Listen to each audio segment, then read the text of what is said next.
자, 오늘은 지난 시간에 이어서 극대극소에 대한 얘기를 조금 더 해볼까 생각입니다. 자, 이런 거죠. 우리가 지난 시간에 극대라는 거는 그 x는 a라는 점에서 그 값이 함수값이 제일 큰 거를 우리가 극대라 했고, 극소라는 건 그 점에서 함수값이 제일 작은 거라고 얘기했어요. 그 근방에서. 근데 이걸 또 다른 관점에서 보자면 이런 거죠.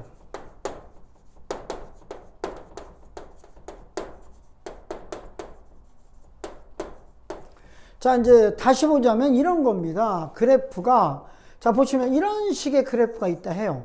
여기 x는 a라는 점이죠. 여기 x는 b라는 점이라 합시다. 근데 이제 a라는 점을 기준으로 해서 보면 a보다 작을 때는 기울기가 플러스예요. 그죠? 근데 여기 기준을 요 a라는 점에서는 기울기가 0이죠. 그랬다 넘어가면 기울기가 다시 또 음수가 됩니다.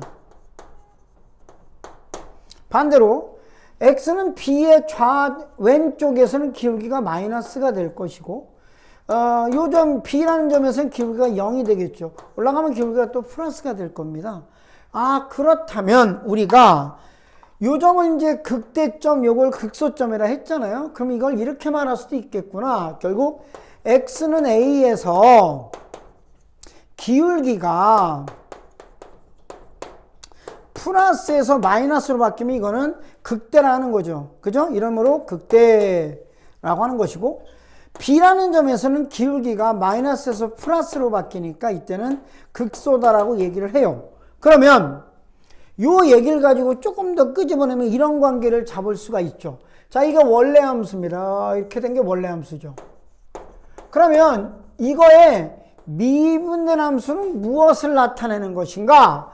미분된 함수는 바로 원래 함수의 기울기의 부호를 설명하는 거죠. 즉 a보다 작을 땐 기울기가 플러스긴 한데 갈수록 기울기가 작아지잖아요. 그죠? 그러니까 이렇게 0으로 가까워질 것이고, 넘어갔다 다시 또 이렇게 되겠죠. 이건 바로 프라임의 그래프가 될 겁니다.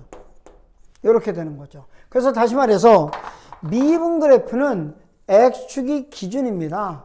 그래서 a보다 작을 때는 기울기가 플러스죠. 근데 값이 작아지죠.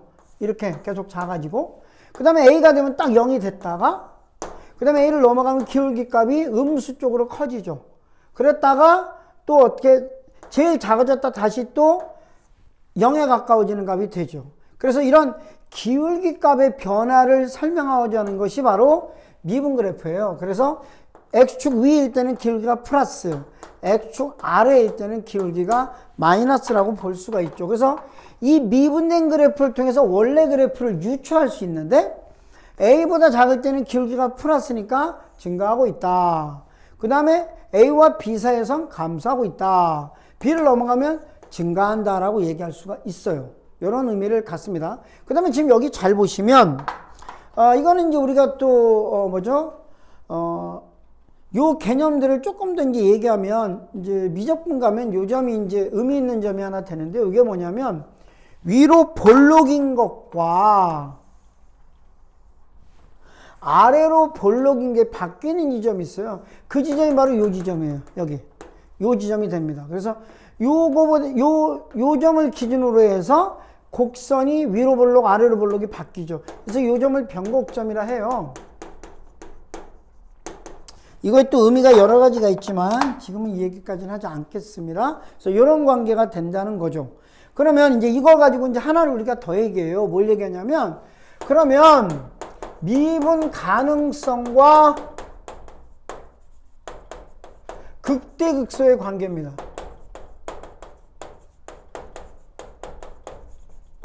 극대극소의 관계가 있는데요. 그림 그리면서 얘기하죠. 묘한 그림이 생겼어요. 이렇게 된 겁니다. 이 지점은 A, 이 지점은 B, 이 지점은 C입니다. 우리가 극대다 극소다 이런 걸 판정할 때 기본 핵심은 이겁니다. 뭐냐면, 잘 봐요. 함수 fx가 연속인 상태에서 조건 아래 기울기가 플러스 마이너스 또는 마이너스 플러스로 바뀌잖아요. 그럼 이게 바로 뭐냐? 극값이 되는 거예요. 극값. A는 기울기가 플러스에서 마이너스로 바뀌니까 얘는 X는 A에서 극대가 되는 거예요. 극대. 그 다음에 B에서는 극소죠. 근데 C에서는 지금 기울기가 플러스 마이너스 바뀌잖아요. 근데 이어지지 않았기 때문에 이거는 극값이 아니에요. 그래서 이거는 의미가 없는 얘기가 되는 겁니다. 이런 의미로 이제 얘기할 수 있는 거예요. 자, 그러면 이걸 응용해서 뭘 또 알아볼 수 있냐라는 거죠. 바로 최대 최소를 구할 수 있습니다. 자, 그럼 이제 그걸 한번 얘기해 보도록 하죠. 자, 보면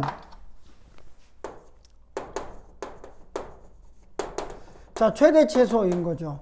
자, 우리가 함수 fx가 미분 가능하고 연속일 때 구간 AB에서의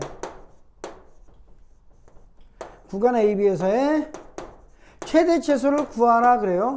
그러면 어떻게 하느냐? 그림으로 설명할게요. 이렇게 되어 있습니다.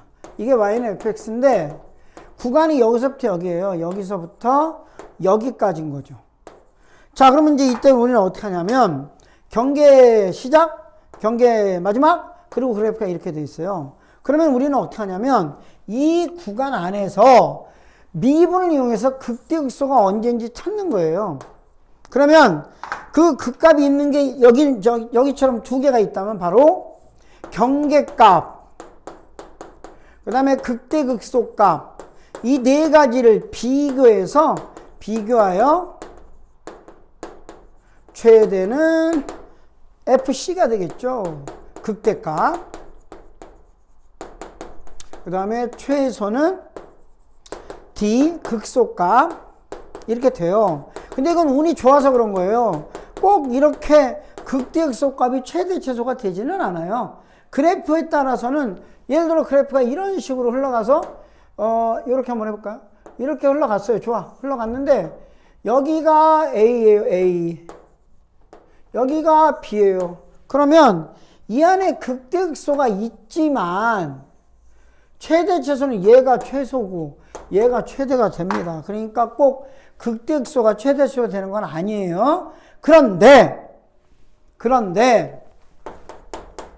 길이나 넓이나 부피에서의 최대 최소는 바로 극대극소가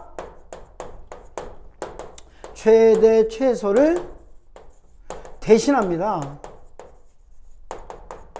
그럼 자네들이 그럼 뭐 거저먹기겠네요. 아무것도 아니네요. 아니요. 얘는 근데 옵션을 또 뭘로 깔아놓냐면 식을 구할 줄 아는 식. 넓이나 길이나 부피를 식으로 표현할 수 있어야 되는 게 문제의 관건이에요. 그래서 식으로 표현만 할 수 있다면 극대값이 최대값, 극소값이 최소값이 됩니다.